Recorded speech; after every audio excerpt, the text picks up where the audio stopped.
Eh ben... Bah, t'as vu, l'action Game Workshop remonte? Bah ça m'étonne pas, je viens d'acheter une armée de 2000 points de Stormcast. Putain, tu vas jouer Stormcast? Putain, ouais. Alors bonjour à tous. Bonjour. Pour ce blabla apéro, on a décidé de parler d'un sujet qui nous tient vraiment à cœur. Ouh, c'est épineux. Ouh, c'est risqué. Ouh, on va en prendre plein la tête. Non, en fait, on va... Oui, enfin, ça me tient à cœur aussi. Oui. On va vous parler de 9e âge. Pourquoi décidons-nous de parler de 9e âge sur notre chaîne, Rémi? Eh ben tout simplement parce qu'on s'est rendu compte que, faisant du AOS, les gens pensaient intéressant de venir nous comparer et nous mettre 9e âge sous le nez en permanence pour nous dire que c'est mieux et que ce que nous on fait c'est pas bien. Bah... Oui, et puis après, on avait quand même, nous, un regard sur 9e âge avant même de jouer à OS. En tant qu'ancien joueur de Battle, on était au courant qu'il y avait ce projet communautaire qui se mettait en route à l'époque. Et c'est vrai qu'il y a pas mal de personnes qui sont contents en fait, du travail que nous, on fait sur le plan des vidéos et puis qui voudraient qu'on fasse du 9e âge, quoi. Alors là, on va le poser tout de suite avant de parler du jeu. Jamais. Pourquoi jamais? On fera pas parce que ça nous intéresse pas. Ça nous intéresse pas, pourquoi? Parce que si jamais il y avait d'autres jeux qu'on voulait essayer, ça serait pas celui-là et il serait très loin. Et au niveau investissement en fait dans le jeu, parce que c'est un jeu donc de wargame médiéval fantastique avec vraiment des armées conséquentes sur des socles régimentaires. Donc c'est à dire qu'on peut même pas recycler en fait les armées et que on a déjà pas beaucoup de joueurs AOS qui jouent dans le secteur là où on est. Il y a encore moins de joueurs de 9e âge. Donc pour nous, ça nous intéresserait pas. Alors peut-être développer le truc point par point un peu plus précisément. Oui. D'abord, même si on veut pas y jouer et qu'on n'en fera pas de vidéo, on s'y est intéressé. On s'y est intéressé, on est allé poser des questions, et puis surtout, on considère pas que le jeu est nul. On considère pas que ça n'a pas d'intérêt pour d'autres gens. Oui. Et puis surtout, on considère pas que ce soit un jeu qui puisse être comparé directement à AOS. En fait. Ah non, c'est impossible. Alors, on va peut-être présenter un peu 9e âge, le contexte. Donc, rapidement, Game Workshop décide en fait d'arrêter Warhammer Battle avec la V8, avec la fin des temps. Ouais. Beaucoup de joueurs sont déçus, on en fait partie. Il y a Age of Sigmar qui commence à en découler, mais il y a déjà une réflexion sûrement en fait, de certains joueurs pour proposer un autre système de jeu pour continuer Battle. Et en fait, il y a AOS qui sort, et là, c'est une grosse claque, parce qu'en fait, il y a beaucoup de joueurs qui pensaient que ça allait être la 9e édition de Warhammer Battle, avec des nouvelles figurines qui plaisaient pas spécialement, on va dire, à ces joueurs-là. Et nous non plus, ça nous a pas plu, hein, Age of Sigmar au début, pas d'équilibrage, les filles nous intéressaient pas, enfin, voilà. Et donc, il y a eu une communauté qui s'est créée, qui on va dire peut-être une partie de l'ancienne communauté de Warhammer Battle, qui a décidé en fait de créer le 9e âge. Qu'on pourrait, là, on va un peu grossir, on n'a pas la science infuse, donc c'est notre regard et notre avis, hein, ça veut dire qu'on peut ne pas être d'accord. Mais pour moi, 9e âge, c'est la 9e édition de Warhammer Battle, avec une idée que ça soit une communauté de passionnés qui équilibre le jeu et propose en fait de pouvoir jouer toutes les armées que, par exemple, Game Workshop ne soutenait plus à cette époque-là. Et dans les échanges qu'on a eus, l'idée principale, c'était surtout de se détacher du côté commercial de Games et du côté entreprise. Oui. Grosse déception en fait, mais même nous on a partagé ça, hein. Grosse déception du business plan en fait de Game Workshop. Qui a été très mal géré. Oui, parce que ça pouvait être fait et assumé, mais ça n'a pas été bien fait et pas bien assumé. Donc, Et en disant qu'en fait, à force de se prendre des coups dans les dents, pour être poli, et Game Workshop ça a déçu trop de gens qui ont décidé de faire la continuité de Battle à leur sauce. Ce qui est louable. Ce qui est super génial, parce que nous, on a décidé d'enterrer nos figues, quoi. Enfin, carrément, parce que moi, je me méfie toujours, en fait, des jeux repris par la communauté, parce que... j'ai toujours peur que ça tienne pas, quoi. Mais ce qui est intéressant avec le 9e âge, c'est que ils sont en train est-ce qu'on peut dire qu'ils se professionnalisent ou pas? Alors ça c'est un point qu'on a soulevé dans nos échanges. On a été super surpris en fait, on a posté sur leur forum pour demander leur avis en fait. Avant on se dit on va faire une vidéo sur YouTube, il n'y en a pas beaucoup qui concernent 9e âge, il y en a, on en parlera après, mais nous on fait pas ça, on s'est dit on va se renseigner à eux, quoi, oui. Parce que ça va pas spécialement changer notre point de vue, mais ça va éviter qu'on lynche sans trop avoir échangé avec eux avant. Et donc les réponses qu'on a eues ont été... complète, précise, même des fois... on a été bien reçus aussi, ouais. Ça a été agréablement reçu, parce que nous, on n'a pas caché le truc, hein, et on a eu des bons retours et intéressants. Et donc, ce qui nous a été expliqué, c'est qu'en fait, le 9e âge, c'était une grosse machine, ouais. Avec plein de petits outils à différents endroits, plein de groupes de personnes qui travaillent sur différents sujets, et en fait, c'est du lourd, quoi. Oui, alors c'est pas que français, c'est international. Hein. Oui. La communauté française est peut-être pas la plus 30, active, mais 35 nationalités, ouais. 450 personnes, c'est souvent le chiffre qui nous a été donné, qui travaillent dessus avec des retours conséquents de la communauté.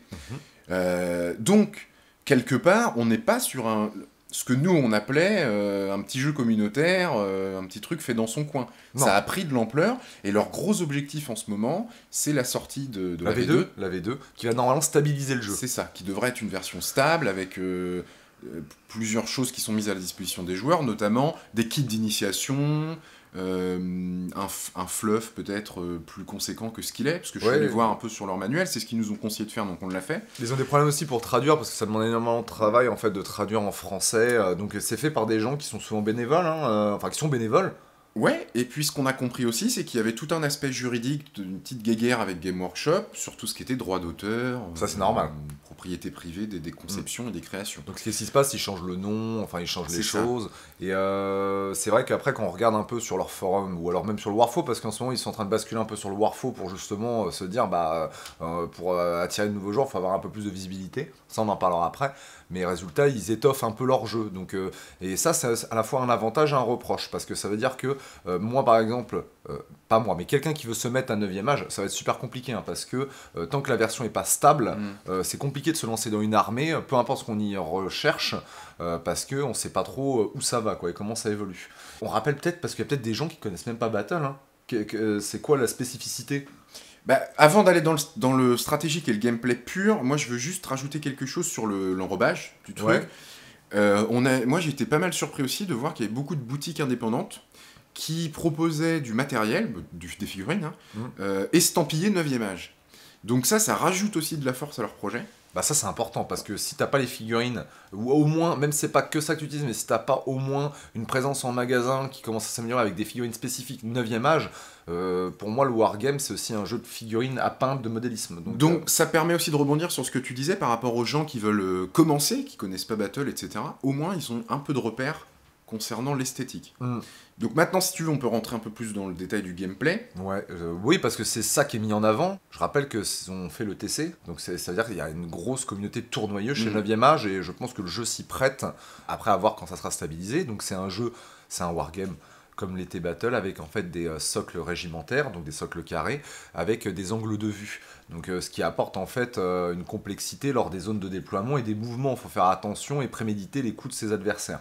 Voilà, c'est vraiment la grosse différence avec un peu tous les autres gros jeux de wargame actuellement. C'est pas nouveau, c'est ancien comme principe, mais justement c'est les derniers un peu à avoir en fait des socles régimentaires, angle de vue, on va dire, pour des grosses batailles à cette échelle de figurines. Et justement, nous, c'est ce qui nous paraît un peu être à l'ancienne, c'est-à-dire que ce système un peu lourd de régiment, ce système de vue, je sais pas trop comment l'expliquer, mais ça me paraît vieux en fait. Ce qu'il y a, c'est que nous, on a évolué là-dessus. C'est-à-dire qu'en fait, on adorait Battle, et en fait, on n'avait plus le temps de se bouffer des bouquins de règles entiers avec des mises en place de dingue. Et c'est vrai que c'est plus trop dans l'air du temps en fait, ce type en fait de gameplay.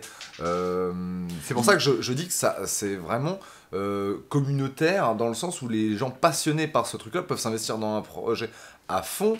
Et puis que ça marche bien au tournoi, parce que c'est un jeu qui se prête au tournoi. Et ce qui les éclate, les joueurs de 9ème âge, en tout cas les retours qu'on a eu là-dessus, c'est justement ce côté régimentaire, qui leur permet d'avoir un aspect stratégique beaucoup plus important d'anticipation en termes de positionnement sur la table. Ce qu'on avait à Battle. Oui, par exemple, comme à Battle, votre héros peut faire partie du régiment, enfin vous positionnez vos figurines, enfin vous décidez un peu de la forme du régiment, du nombre de figurines à intégrer dedans. Moi, ce qui m'a pas trop plu à 9ème âge par rapport à Battle, parce qu'on y a joué, donc c'est la création de liste d'armée. On a trouvé ça très compliqué et pas très, en fait, encore plus fermé que l'était Battle.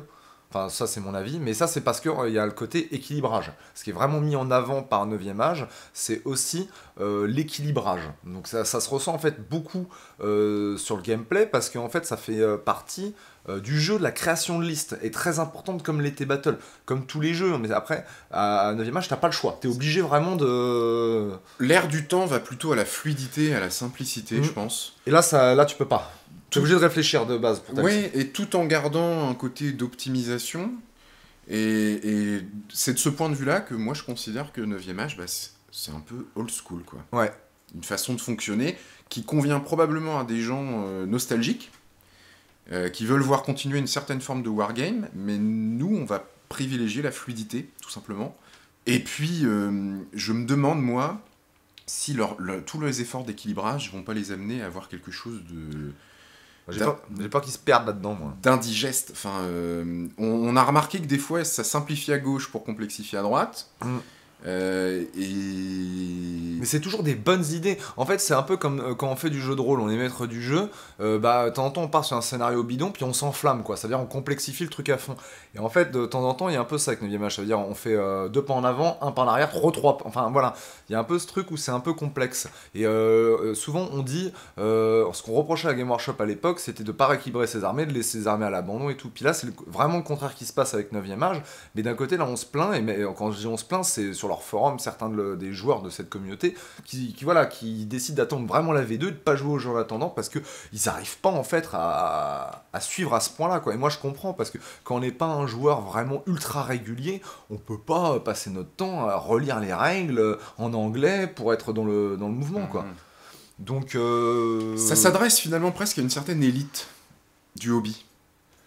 Parce que en termes de modélisme, il faut aller chercher dans plusieurs gammes, des choses qui peuvent être parfois plus chères, plus compliquées à travailler. En termes de règles, il faut s'investir, il faut réfléchir, il faut aller chercher, il faut s'actualiser et se faire des petites mises à jour régulières. En termes de gameplay pur, ça demande de la réflexion, de la stratégie, ce qui les éclate, et il n'y a aucun problème là-dessus. Puis ils ont raison. Mais finalement, moi c'est l'image que j'en ai, et c'est... Quelquefois, je leur dis que ça ressemble à une niche communautaire. En fait, c'est dans ce sens-là que je veux le dire. C'est-à-dire que c'est un jeu qui va s'adresser à un certain type de joueurs passionnés. Et puis c'est pas négatif quand on dit niche communautaire. De toute façon, la communauté du wargame au sens large, c'est une communauté déjà. Et quand on dit niche communautaire, c'est juste qu'en fait, il y a une autre communauté qui bosse quand on dit niche communautaire, parce que non seulement il y a le jeu y jouer, mais il y a aussi l'investissement personnel que les gens mettent dedans. Le truc aussi que je veux dire, parce que ce que tu mets en avant là, c'est rigolo, parce que c'est aussi ce qu'on mettait en avant à Battle déjà en V7. C'est-à-dire que déjà, il n'y avait pas beaucoup de nouveaux joueurs en fait à Warhammer Battle. Déjà, nous, quand on a arrêté, on n'a pas connu la V8. Il n'y avait pas vraiment, ça s'adressait quand même à des gens qui étaient qui se plongeaient dedans, quoi. Fallait se plonger dans Warhammer Battle et fallait être amoureux de ce jeu. Donc moi ce que je leur souhaite quand même, c'est de réussir à avancer et puis justement pas spécialement de quitter en fait il faut pas quitter en fait cette image de passionné, acharné, très communautaire, parce que d'un côté ce qui fait votre force, et souvent l'erreur qu'on fait, c'est de vouloir en fait tout de suite exploser aux yeux de tout le monde, alors que le jeu s'y prête pas spécialement et de se prendre des raclées. Après je pense qu'il faut réussir à communiquer sur le jeu en dehors du Warfo, parce que le Warfo c'est communautaire déjà, donc j'aime beaucoup le Warfo, nous on y va régulièrement, mais il y a beaucoup de gens qui passent de temps en temps, et puis d'autres qui vont pas du tout, qui connaissent pas le Warfo. L'autre truc aussi, et nous on le fera pas, désolé, mais je pense que des vidéos YouTube, je crois qu'il y avait déjà Tactique Nordique qui avait fait des bons rapports de bataille, mais j'avais regardé rapidement, mais voilà, ne serait-ce que si jamais les gars vous arrivez à trouver un mec qui sait un petit peu gérer le montage ou quoi que ce soit, franchement vous avez un bon jeu pour faire des choses, quoi. Souvenez-vous de la guerre au garage, les mecs, quoi. Enfin nous c'est les vidéos de ces mecs là qui nous ont envie de faire du AOS en vidéo, et la guerre au garage c'était du battle, quoi.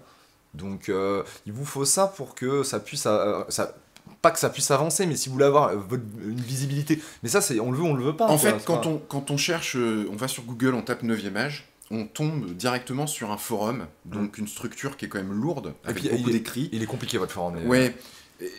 Ça manque peut-être un peu d'un petit site internet un peu plus visuel. Franchement, il est compliqué parce que votre forme est internationale, il faut aller chercher. Voilà, moi je dis rien en anglais, tant pis pour moi, vous me direz peut-être, mais ce qu'il y a, c'est qu'imaginons, je vais me renseigner, il faut que je cherche entre les trucs ratios, les machins, les trucs. Donc, ouais, c'est le truc qu'à Battle, nous on était fans, mais on était déjà des initiés, quoi. Ouais. Donc, j'imagine des mecs qui connaissent pas trop, qui sont pas trop initiés. C'est compliqué, quoi. Mais c'est pour ça que je vous dis, si vous cherchez pas de visibilité, il faut se poser la question, est-ce qu'on veut vraiment une visibilité, genre que ça devienne un jeu de ouf? Moi je pense que c'est déjà un jeu de ouf pour les gens qui y jouent, quoi. Après, si vous voulez des nouveaux joueurs, ouais, il faut voir sur ce niveau-là, quoi. Mais il faut aussi une gamme de figurines, je pense, moi. Ouais. Donc pour le moment, nous, ce qu'on en pense, c'est que c'est élitiste. Ouais. Et qu'on n'a pas envie de s'investir à ce point. Moi c'est juste les figurines, parce que c'est le type de jeu que moi j'aime bien, mais j'ai plus envie, quoi. En fait, souvent, je dis un peu en provoque, pourquoi je peux jouer à Warhammer V7, quoi. On va à Battle V7. Oui. J'ai les bouquins, j'ai les armées, enfin, mais j'ai pas envie de partir en 9e âge parce que c'est autre chose et ça me refait me réinvestir là-dedans. Et en fait, moi j'ai toujours peur en fait des trucs qui sont pas, je suis désolé, hein, qui sont pas soutenus par les grosses firmes américaines, quoi. Enfin américaines, anglaises, enfin ce qu'on veut, quoi. Mais ça veut dire que c'est possible que ça se casse la gueule, quoi, parce que Game Workshop on a pu cracher dessus pendant tant d'années, bah ils sont toujours là, quoi. Donc oui, ça tient un petit peu à la motivation de certaines personnes. Et, ouais, voilà, donc et nous on a déjà fait des trucs comme ça par le passé et ça s'est planté, donc c'est pas évident. Mais moi je souhaite que que vous arriviez à aboutir ce projet. Moi je regarderai quand même la V2. Pareil, ça nous a fait plaisir d'aller sur votre forum, de découvrir des trucs. Je pense qu'il n'y a pas en fait à avoir de crachat entre Age of Sigmar et 9e âge parce que ça n'a rien à voir et AOS n'a rien à voir avec Battle. Enfin voilà, c'est des jeux qui n'ont rien à voir, ce n'est pas les mêmes jeux. Je vais pas critiquer Warhammer 40 000 en le comparant à Malifaux, quoi. Donc au bout d'un moment, on peut pas comparer l'incomparable. Et si vous n'êtes pas joueur de 9e âge, vous pouvez quand même aller sur leur forum pour voir le post qu'on a créé, puisqu'il est public. Oui. Et puis vous allez pouvoir rentrer dans le détail, puisque c'est très bien expliqué, il y a plusieurs personnes de leur communauté qui nous ont répondu, et qui rentrent vraiment dans le détail, ils nous ont fait un petit jeu des 7 différences, tout ça, une petite explication. Donc allez voir, peut-être ça va vous motiver, ou ça va vous confirmer dans le fait d'avoir envie de jouer à 9e âge. Et le truc, c'est que c'est compliqué. Nous, de temps en temps, on nous pose dans les commentaires 9e âge, c'est mieux que AOS, machin et tout. Nous, on n'est pas des joueurs 9e âge, donc c'est super compliqué, quoi. On n'est pas défenseur du projet, on n'est pas amoureux de ce truc-là, donc on peut pas en parler avec autant d'intérêt qu'AOS, et pourtant AOS, on le lâche régulièrement. Donc, franchement, renseignez-vous. Moi, j'encourage tout le monde à se faire sa propre idée de son jeu. Donc, je vous dis, cherchez aussi sur YouTube. Franchement, je crois que c'est Tactique Nordique, parce que malheureusement, je trouve que sur YouTube, c'est un peu compliqué les rapports de bataille. Il n'y a pas grand-chose qui donne vraiment envie. Sans vouloir juger le travail de quiconque, hein, mais j'ai pas beaucoup cherché. Mais voilà, c'est important en fait d'avoir en fait pour s'intéresser à quelque chose, un truc qui donne envie, quoi. Je dis pas que nous on donne envie, hein, c'est pas du tout ça, mais ça a aucun rapport. Hein. Le bourbier. Mais non, c'est un bourbier. Mais je pense que ça vous parlera ce que je veux dire, quoi. C'est 9e âge, il y a pas trop de vitrines à part. Je pense Technique d'Orgue, j'ai déjà vu des ogres, un truc comme ça, moi. Ou alors j'ai même regardé des rapports de bataille, mais c'était un mec qui filmait tout seul et qui commentait tout seul. Mais déjà, ça donne une idée. Parce qu'il y avait des nains infernaux. En anglais, tu vas trouver déjà plus de choses. Ah ouais, mais là aussi, là, les gars. Oui, oui voilà, Matt, il nous montre des trucs, oui, c'est ça. Mais oui, mais au moins, vous aurez des infos sur le jeu, quoi. Donc cherchez, renseignez-vous parce que et vous savez quoi, on peut jouer en fait à Warhammer 40 000, Age of Sigmar et 9e âge aussi. Hein. Ne vous inquiétez pas, je connais des mecs, ils ont des 10 000 points d'armée partout. Hein. Donc voilà, mais après il faut accepter, il faut savoir ce qu'on veut. Soit on veut être communautaire et on fait le jeu pour nous et ça nous éclate parce que c'est nous qui le faisons pour nous, soit on veut de la visibilité mais ça veut dire qu'il faut partager le truc et ça veut dire qu'il faut accepter aussi des critiques d'un bébé que vous portez, c'est pas évident. Et puis le mot de la fin, moi je dirais, c'est détendez-vous. Détendez-vous les gars, on s'aime, c'est de l'amour. Allez, boujou, salut.